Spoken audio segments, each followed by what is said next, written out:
रहीम अस्सलाम वालेकुम वरहमतुल्लाहि वबरकातुहू। नाज़रीन इकराम, आप देख रहे हैं मेरा यूट्यूब चैनल अल उस्मान टीवी। उम्मीद करता हूँ कि आप जहाँ भी होंगे खैरियत से होंगे, अपने आले खाना के साथ खुश भी होंगे और महफूज भी होंगे। नाज़रीन इकराम, किसी ने कारी अब्दुल बासित साहब से एक सवाल किया कि क्या आप इतना अच्छे अंदाज में कुरान पाक की तिलावत करते हैं, क्या आपने कभी कुरान का मोजज़ा देखा है? तो कारी अब्दुल बासित साहब आपने फरमाया, हाँ बिल्कुल देखा है, कई बार देखा है।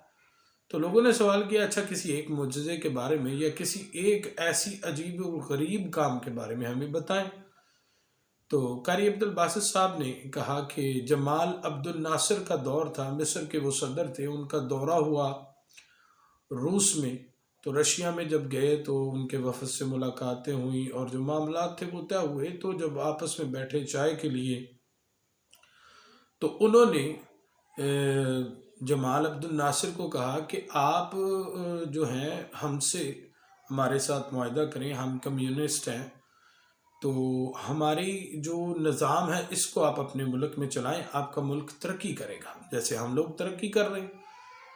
तो जमाल अब्दुल नासिर ने उन्हें जवाब दिया, लेकिन उन्हें एक तसल्ली और तशफ़ी नहीं हुई।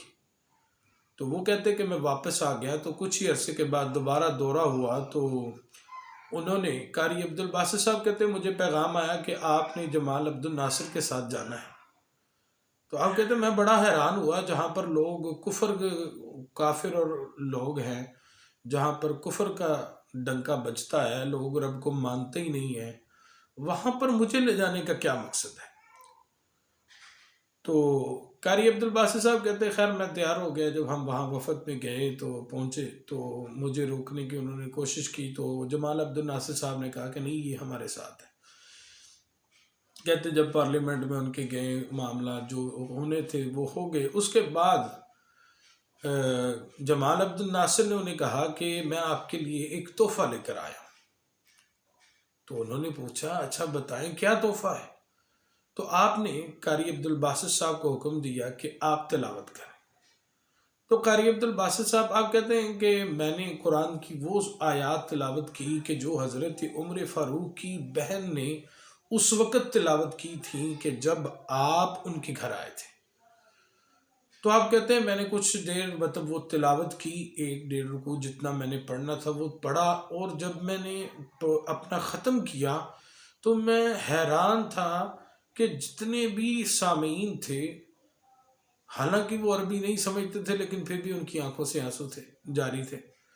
तो जमाल अब्दुल नासिर उसने रशिया के पार्लियामेंट से सवाल किया कि आप मुझे ये बताएं, मुझे तो चलो अरबी समझ आती है, ये हमारा कलाम है, हमारे रब का कलाम है, ये हमें तोहफे में दिया गया है, ये मेरे नबी का मोजज़ा है, हमें इसकी समझ आती है इसमें क्या लिखा है, लेकिन हमें तो रोना बनता है, लेकिन तुम क्यों रो रहे थे?